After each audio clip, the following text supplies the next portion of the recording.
नमस्कार मित्रांनो, मुरंबा या मालिकेत 7 जुलैच्या भागात असं दाखवलं आहे की रमा ही अक्षयला घेऊन डॉक्टरांच्या चेकअपसाठी आलेले असते. रमांचे रिपोर्ट खूप छान आलेले असतात. तेव्हा डॉक्टर म्हणतात की तुम्हाला काळजी करायचं काहीही कारण नाही, बाळ एकदम छान सुखरूप आणि ठणठणीत आहे. आणि हे सगळं बोलणं तिकडे माही गपचूप उभी राहून पडद्याच्या आड ऐकत असते. आणि तेव्हाच अक्षयच्या डोळ्यात पाणी येतं. तेव्हा रमा म्हणते, तुम्ही का रडताय? तेव्हा अक्षय म्हणतो, अगं वेडी, हे आनंद अश्रू आहेत. मी असंच रडत नाहीये, आनंद अश्रू आहेत म्हणून रडत आहे. तेव्हा तेव्हा तेव्हा रमाला खूप छान वाटतं.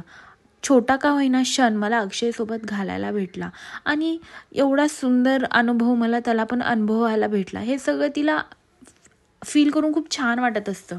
आणि नंतर अचानक बाळ पाय मारतं पोटात. तेव्हा रमा म्हणते, अहो पाय मारला बाळाने. असं बोलल्यानंतर अक्षय म्हणतो, अगं वेडी, पाय नाही मारला, आपल्या आयुष्यात आपल्या बाळाने पहिलं टाकलेलं पाऊल आहे ते. हे सगळं सुंदर बोलणं ऐकून रमाला खूप छान वाटत असतं. तेव्हा रमा मनातल्या मनात ठरवते की बाळ झाल्यानंतर मी काहीही होऊ, मी अक्षयसोबत म्हणजेच यांच्यासोबतच मुकादमच्या घरात जाणार आणि माझ्या बाळाचा अधिकार मी त्याला देऊनच राहणार. आणि ती म्हणत असते, माही तू आता कितीही खेळ माझ्यासोबत, पण जेव्हा बाळ होईल तेव्हा या बाळाला घेऊन मीच जाणार आहे. तू काहीही केलं, तुझा हा सगळा खोटा चेहरा मी लवकरच सगळ्यांसोबत उघड करणार आहे. असं सगळं रमा मनातल्या मनात बोलत असते.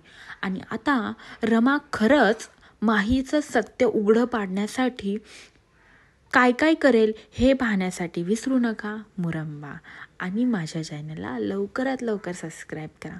धन्यवाद.